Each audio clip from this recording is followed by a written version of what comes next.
Do not tolerate Jezebel in your midst. Remember in my book of Revelation where I write to the churches, but I have this complaint against you. You are permitting that woman, that Jezebel, who calls herself a prophet, to lead my servants astray. She teaches them to commit sexual sin and to eat food offered to idols.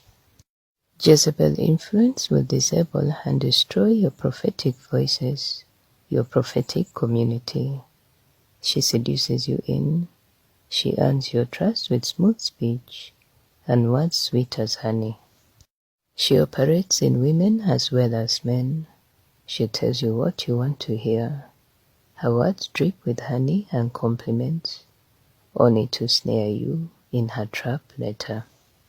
She slowly exposes you to her rotten core and seeks that you go along with her harmless chatter. All the while she takes notes to use against you later and say, "Aha, you are not acting as a prophet of the Lord." Her real aim is to usurp and control the prophetic. She is a thief.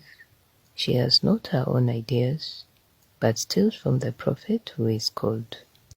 Now do not be confused that there is a difference when I lead you in unity, and many receive the shades of the same word, which I do this for unity and building you up together, to show you that you have the same Father.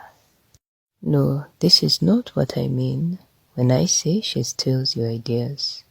She envies you.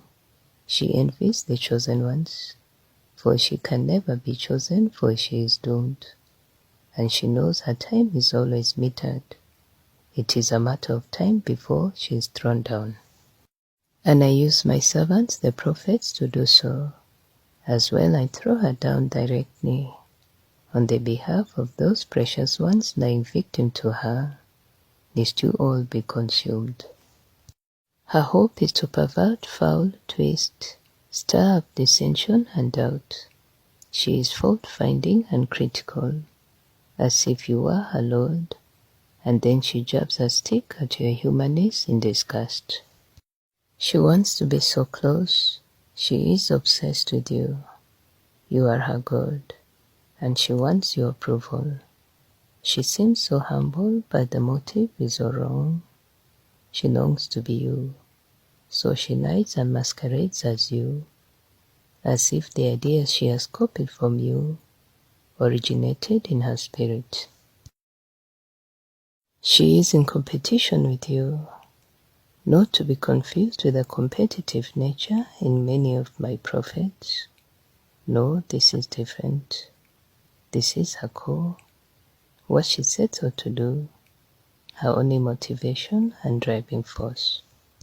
She is an imposter, a mimic, a dumb mime, and an empty shell to mold herself into the image she thinks you should be. She will gain your trust. She will befriend you, support you, even cry with you and for you. Yet she is not of my spirit.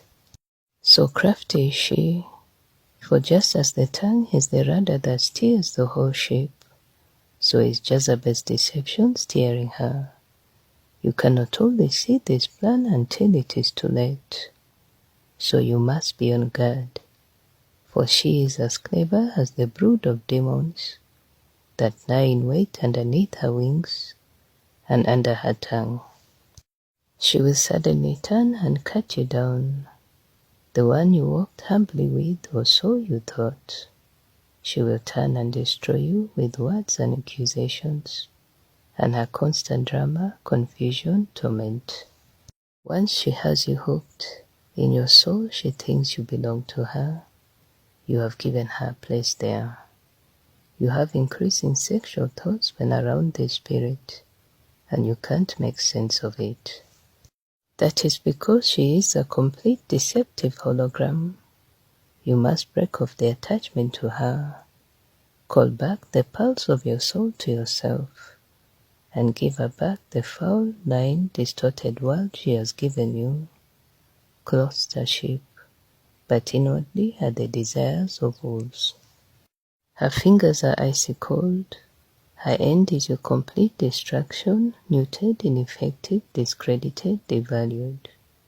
She will drag you through the mud with never care, because it was never about you and her, but only about her. She cannot deny who she is, and she will always do the same.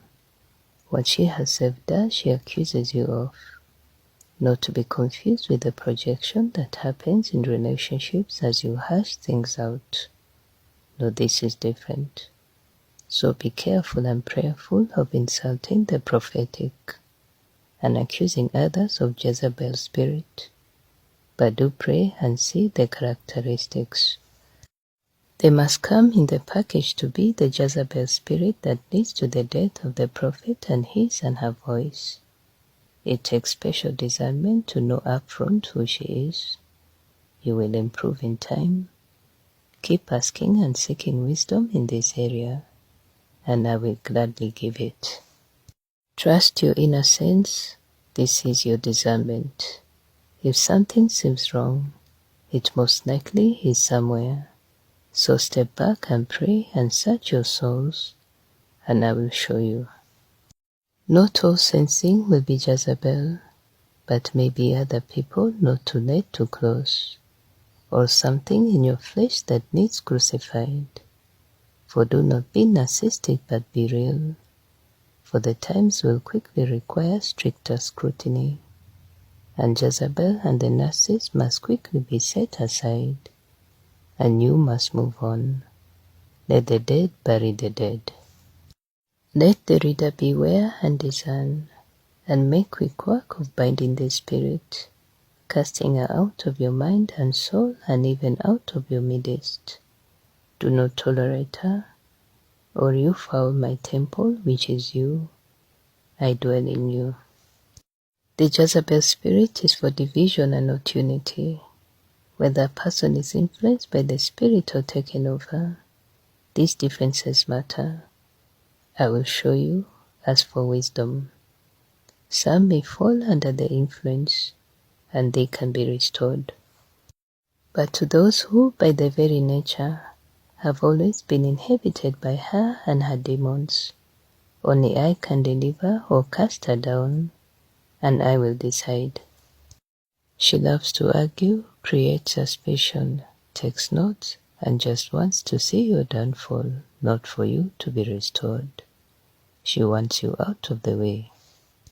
Have nothing to do with her. Flee her and her ways, no matter what the cost. She seeks to steal your very soul. I will honor you and provide when you obey me in this. Expel her from your midst. No longer allow her to infect and poison your ministries and temples, your spirit. Woe to the person in whom the spirit resides. Repent, weep and wail.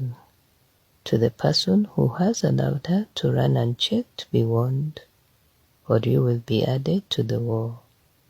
I am a holy God, and I will not abide that harlot. Cast her from you, and I will be pleased.